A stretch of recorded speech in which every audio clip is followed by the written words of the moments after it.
मेरे प्यारे बच्चों, नमो नमः। नमः संस्कृताय। आज हम लोग कक्षा नवम के विषम पुस्तक के द्वितीय पाठ लोभाविष्ट चक्रधरा का अध्ययन करेंगे। द्वितीय का मतलब होता है दूसरा और पाठ का मतलब होता है अध्याय। लोभाविष्ट चक्रधरा, इसका अर्थ होता है लोभ से वशीभूत होने के कारण। इस पाठ में हम लोग अध्ययन करेंगे कि जब कोई व्यक्ति अधिलोभी हो जाता है तो उसके मस्तक पर लोभ का चक्र घूमने लगता है। यह पाठ पंचतंत्र नामक संस्कृत के नीति कथा ग्रंथ से लिया गया है, जिसके लेखक हैं आचार्य विष्णु शर्मा। पंचतंत्र नामक नाम इसका इसलिए पड़ा, इसके 5 तंत्र हैं, 5 खंड हैं। पहला खंड है मित्र भेद, जिसमें 22 कथाएं हैं। दूसरा खंड है मित्र संप्राप्ति, जिसमें 6 कथाएं हैं। तीसरा है काकोतुकीयम, जिसमें 16 कथाएं हैं। और चौथा है लब्ध प्रकाश, जिसमें 11 कथाएं हैं।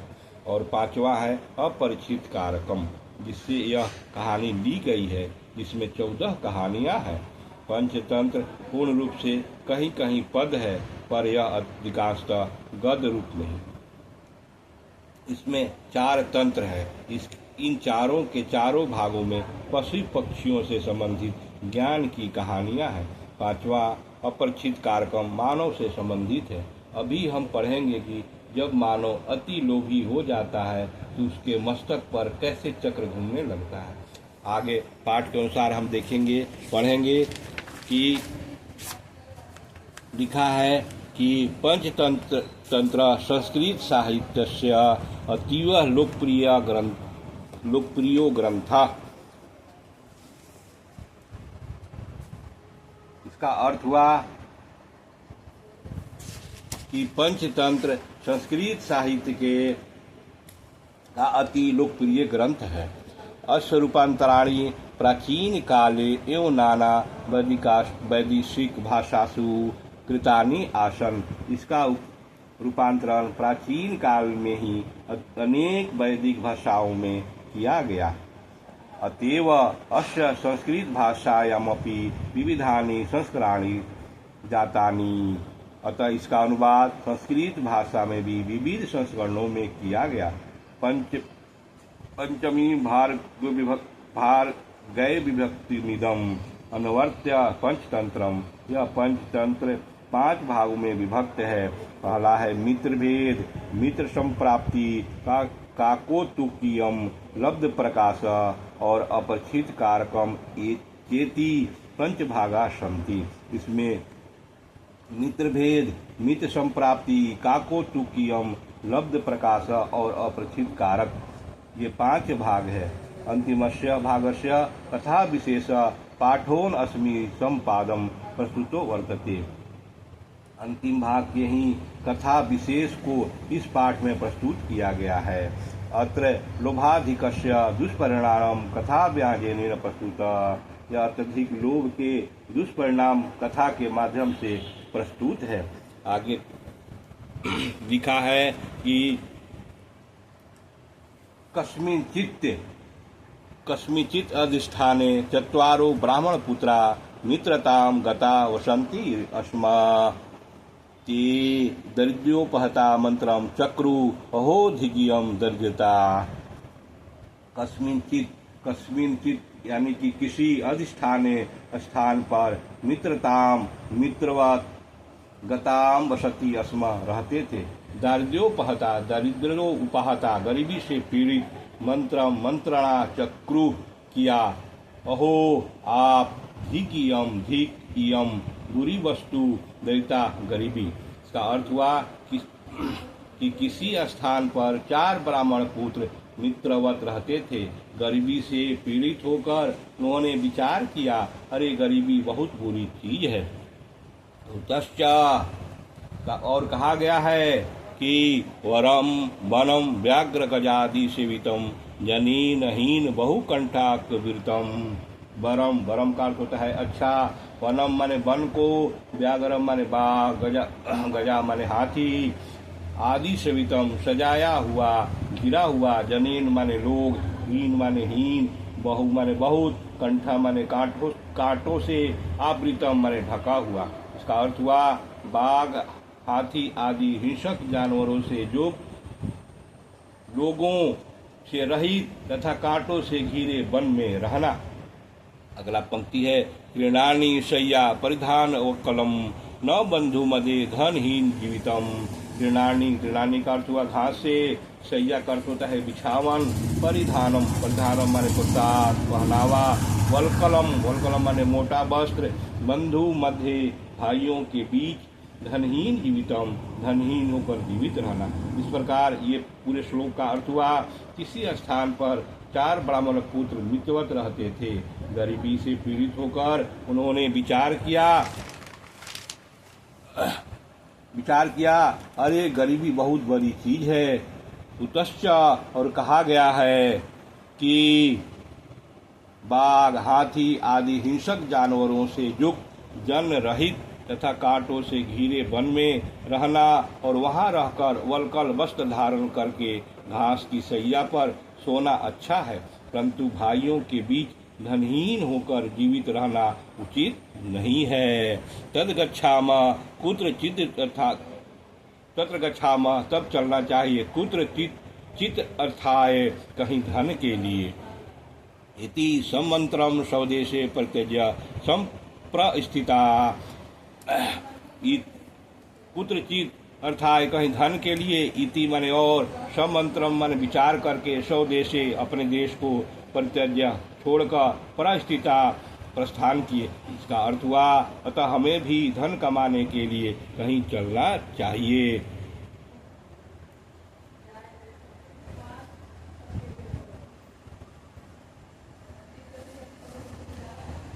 और आगे लिखा है कि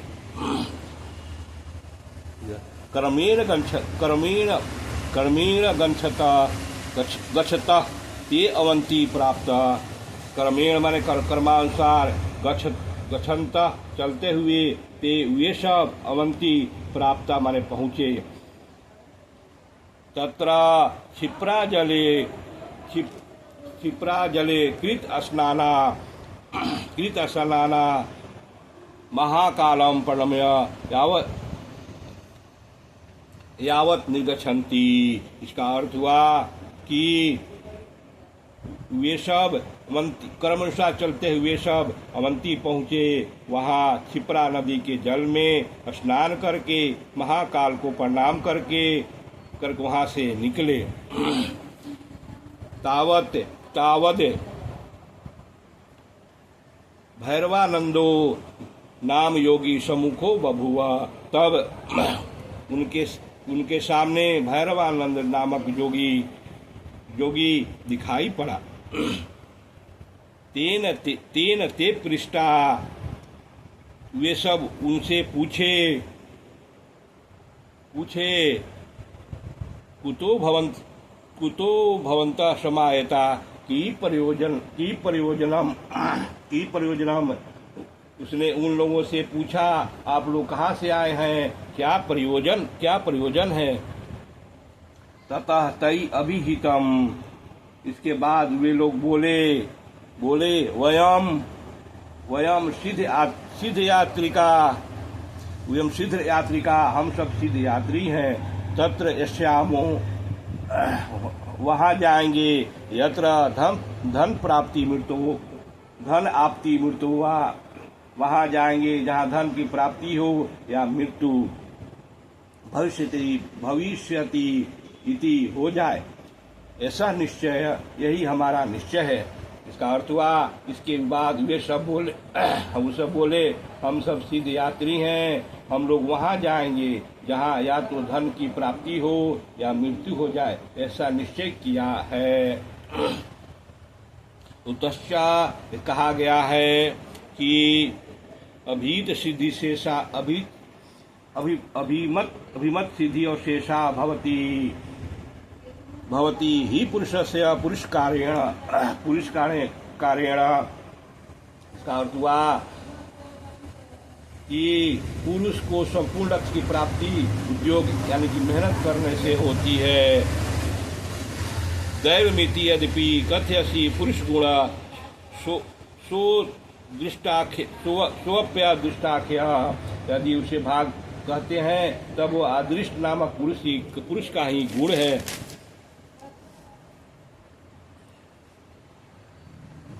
तत्कथ्याम अस्माकम कह चित धन उपाय, तो हम लोगों के लिए कोई धन का उपाय कहिए। वयम अपि अति साहसिका, हम लोग बहुत साहसी हैं। तस्य कहा गया है महांतम एवं महातामर्थ साधितुम क्षमा रीते समुद्रादय को विभेति वडया जलम। महानतम एवं महतायर, महान लोगों के कार्य को पूर्ण करने में महान लोग ही समर्थ हैं। रीते समुद्रात अन्य को विभेति वाडवा जलम, वाडवा नल को समुद्र के अलावा कौन धारण कर सकता है।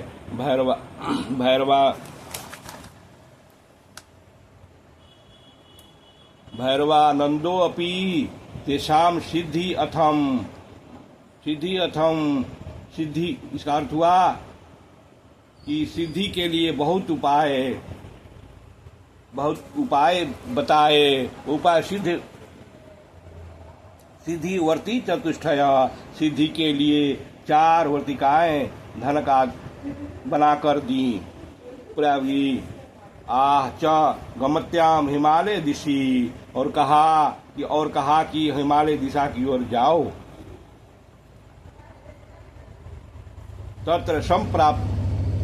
तत्संप्राप्ता यत्रवती प्रतिशति तत्र निधाम संदिग्ध प्राप्स्यत। वहां पहुंचकर जिस स्थान पर यह वर्ती गिरेगी निश्चय ही वहां धन मिलेगा। तत्र स्थानम खनित्वा निधि गृहीतवान निवृत्तान, उस स्थान को खोदकर खजाना लेकर लौट आना।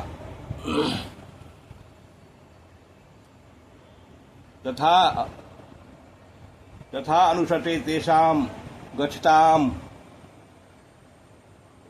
एकमतस्य हस्तात्, ऐसे क्रम में चलते हुए उनमें के हाथ से वर्ती गिर पई। अथ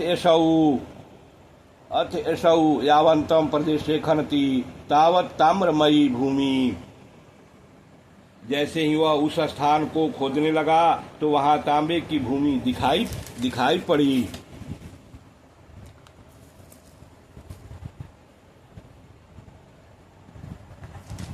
तत्स्तोने भी हितम, जैसे ही उस स्थान को खोदा उसने तांबे की भूमि दिखाई पड़ी। अहो गुहताम स्वच्छा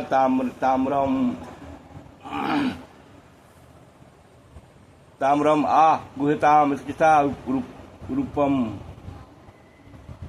तम अहने प्रचुभो मूढ़ा कीमने न क्रियते यत् प्रभूतमपि दारिद्र्यम न नश्यति तदुत्तिष्ठ अग्रतो गच्छाम सो ब्रवीत यान्तु भवन्त नाहमग्रे अस्यामि एवं विधाय ताम्रम रक्षसा कृत्वा प्रथमो निर्मिता।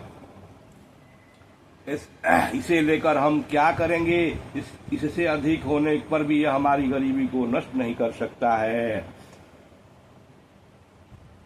अब उठो आगे चलो। उसने कहा तुम लोग जाओ, मैं आगे नहीं जाऊंगा। ते त्रयो अग्रे अभिस्थिता, वे तीनों आगे चले, आगे बढ़े। अथ किंचित मात्र गतस्य अग्रस्य वर्ती निपतात, अभी वे कुछ दूर गए थे, उनमें आगे वाले की वर्ती गिर पड़ी। सोयपि यावत खनितु भारयते तावत रूपमयी छिति, उसने भी जैसे ही खोदना शुरू किया तो चांदी युक्त भूमि दिखाई पड़ी। तब उसने चांदी को देखकर प्रसन्न पूर्वक कहा भूताम शिक्षा रूपम, मित्रों इसमें से स्वेच्छानुसार चांदी ग्रहण करो नागरे गंतव्यम, और लौट चलो। किंतु अपरो कथाम, आगे हमें नहीं जाना चाहिए, किंतु अपरो कथताम अवाम अग्रे ऐसा वह एवं उक्तवा द्वा अवाग्रे पतितो, ऐसा कहकर वे दोनों आगे चल पड़े।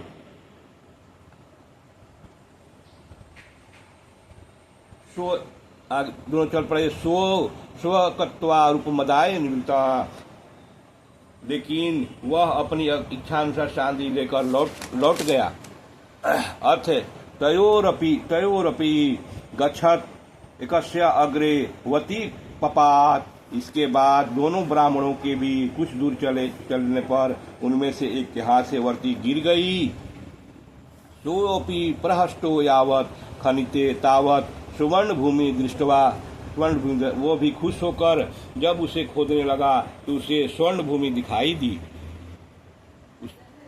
प्राह भोग गृहताम स्वेच्छा सुवर्ण। उसने देखकर उसने दूसरे से कहा, अरे इसमें से स्वेच्छा अनुसार सोना ग्रहण कर लो। सुवर्णात् अन्यत् न किंचित उत्तमम भविष्यति। सोने से उत्तम कुछ नहीं होगा। अन्यस्तु प्रा मूढ़ा न किंचित वेत्सी। दूसरे ने कहा, मूर्ख तुम कुछ नहीं जानते हो। प्राक्त आम्रम ततो रूपम ततः सुवर्णम। तुम कुछ नहीं जानते हो कि पहले तांबे की खान, उसके बाद चांदी की, फिर सोने की खान मिली है। तन्नूनम अतः पर रत्नादि भविष्यन्ति। अतः इसके बाद निश्चय ही रत्न मिलेंगे। तदुतिष्ठत अग्रे गच्छाव। किंतु तीसरा अपनी इच्छा अनुसार सोना लेकर लौट गया। किंतु तृतीय अधिका सुवर्ण कृतवा निवृत्ता। तीसरा अपनी इच्छा अनुसार सोना लेकर लौट गया। अनंतरम सोयपि गच्छेन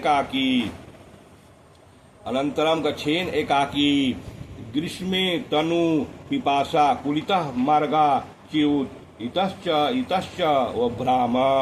इसके बाद वह अकेले ही चलता हुआ भीषण गर्मी से एवं प्यास से व्याकुल होकर अपने लक्ष्य से भटक गया और इधर उधर घूमने लगा। अत भ्राम्यम स्थले उपरि पुरुषः एकम रुधिर अप्लावित ग्रातम भ्रम तत्चक्रम अपश्यत्। ततो द्रुतरम तम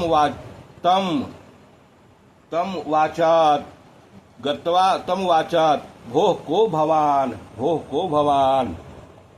इसके बाद घूमते हुए उसने खून से लथपथ एक ऐसे व्यक्ति को देखा जिसके सिर पर चक्र घूम रहा था। वह शीघ्र ही उसके पास जाकर उससे बोला, अरे आप कौन हैं?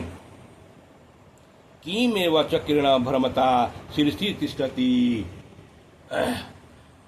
सिर पर घूमते हुए चक्र के नीचे क्यों बैठे हो? तत् अकथयत्। तो कहो, मैं यदि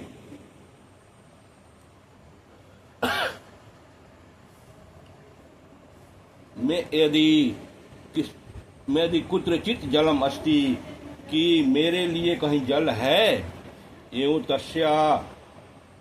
तस्या प्रवदत् तच्चक्रम तत्क्षणात् तस्य शीर्षो ब्राह्मण मस्तके आगता स आह किम एतत्। इस प्रकार उसके बोलने से वह चक्र उस व्यक्ति के सिर से उठकर ब्राह्मण के सिर पर आ गया। वह बोला, यह क्या हुआ? किम एतत्, यह क्या हुआ? स आह मम अपि एवं एतत् शिरसि आगतम। उसने कहा, यह मेरे सिर पर भी इसी तरह आ गया था। स आह, वह बोला, तत्कथम, वह बोला, तो कहो, कदा एतत् उतरष्यति, यह कब उतरेगा? महती में वेदना वर्तते, मुझे भी बहुत पीड़ा हो रही है। स आ, वह बोला, यदा त्वम इव कश्चित् धृत सिद्धवाती एवं आगत्य त्वाम ललापयि इष्यति तदा तस्मस्तके गमिष्यति। आपकी तरह ही कोई दूसरा व्यक्ति सिद्धवर्ती लेकर आएगा और तुमसे कहेगा, तब यह आपके सिर से उठकर उसके सिर पर चला जाएगा। सहगता, इतना कहकर वह चला गया। अतः उच्यते, इसलिए कहा गया है, अति अति लोभो न कर्तव्यो लोभम नैव परित्यजते, अति लोभाभिभूतस्य चक्रम भ्रमति मस्तके। न तो अत्यधिक लोभ करना चाहिए और न ही लोभ को त्यागना चाहिए। अत्यधिक लोभी व्यक्ति के लिए सिर पर चक्र घूमता रहता है। इस प्रकार यह पाठ समाप्त हुआ।